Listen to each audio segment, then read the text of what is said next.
State governors from the northeastern part of the country have lamented the rate at which insurgents are recruiting more members. Hi, welcome to What's Happening. These are the top 10 stories now. At number 10, the Nigerian National Petroleum Corporation said it has reached an accord with its partners to settle all outstanding issues surrounding the development of a new oil mining lease 130, with a prospect of generating $510 million revenue. In a press statement by the NNPC spokesperson Dr. Kenny Obateru, the partners are China National Offshore Oil Company and South Atlantic Petroleum. NNPC said it was part of its drive to meet the target of increasing oil production to 3 million barrels per day and unlock gas revenues to $225 million in the short term. At number 9, about 4 terrorist arms suppliers were killed by the Niger Republic Army on their way to Nigeria on Sunday. The Libyan arms suppliers were reportedly intercepted before reaching the border that leads to Nigeria in the Niger Republic on Sunday. The armed dealers are suspected to be suppliers to the bandits terrorizing Nigeria's northwestern region. According to the Institute of Security Studies, the vulnerable nature of the borders between Nigeria, Chad, Benin, etc. heightens the potential spread of terrorist activities into neighboring countries. At number 8, the National Drug Law Enforcement Agency (FCT) Command says it seized 3,546.632 kilograms of hard drugs from January to July. The agency's FCT commander, Mr. Lawan Hamisu, told the News Agency of Nigeria on Monday that the seized drugs consisted of cannabis sativa, cocaine, tramadol, Exol, Rohypnol, and diazepam in a coordinated operation across the territory. He also said within the period, operatives of the command arrested 205 suspects, comprising of 180 males and 25 females.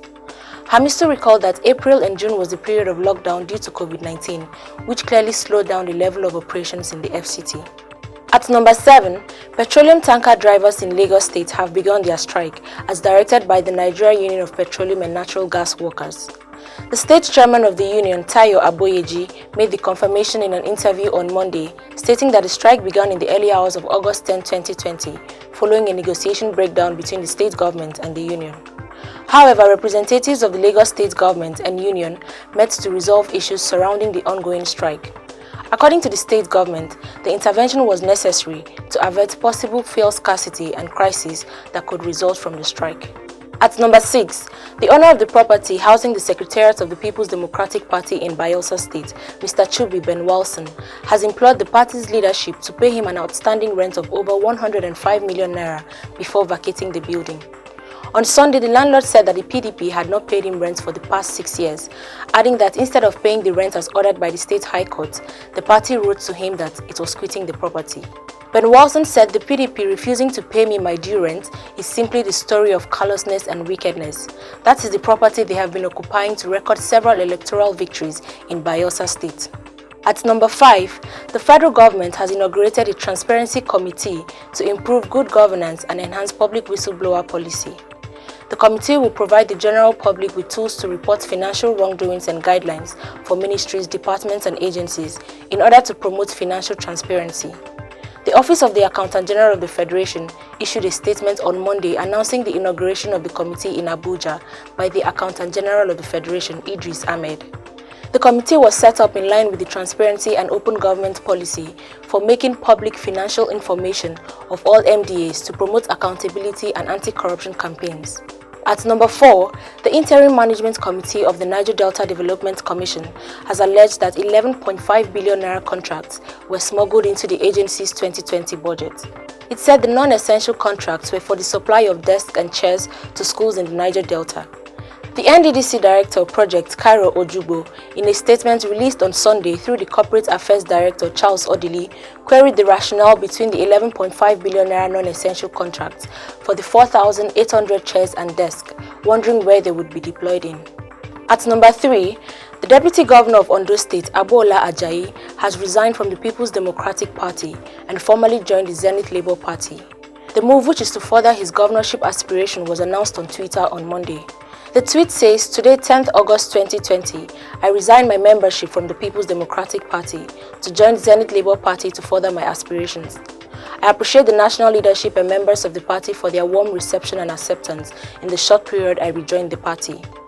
Ajayi was cleared earlier on Monday by ZLP to to contest as the party's candidate in the October 10th governorship election. This is coming after he lost the PDP ticket to Eyitayo Jegede after initially dumping the All Progressives Congress some months back. At number 2, on Monday, China announced the sanction of 11 American senators, including Senators Marco Rubio and Ted Cruz, in retaliation for similar move by the US. Last week, Washington had announced plans to freeze the assets of 11 officials in Hong Kong for allegedly suppressing freedom and democratic processes. Beijing, however, said the measure was a violation of international law and grossly interfered in China's internal affairs. Hence, China has decided to impose sanctions on some people that behaved badly on Hong Kong-related issues, the spokesman of China's foreign ministry, Zhou Lijian, said. He did not give details of what the sanctions would entail. Finally, at number 1, state governors from the northeastern part of the country have lamented the rate at which insurgents are recruiting more members. The governors met with President Muhammadu Buhari on Monday to discuss the deteriorating security situation in the zone and appeal to him to address the causes without further delay. One of the solutions suggested by the governors was that more sophisticated equipment should be provided for the Nigeria police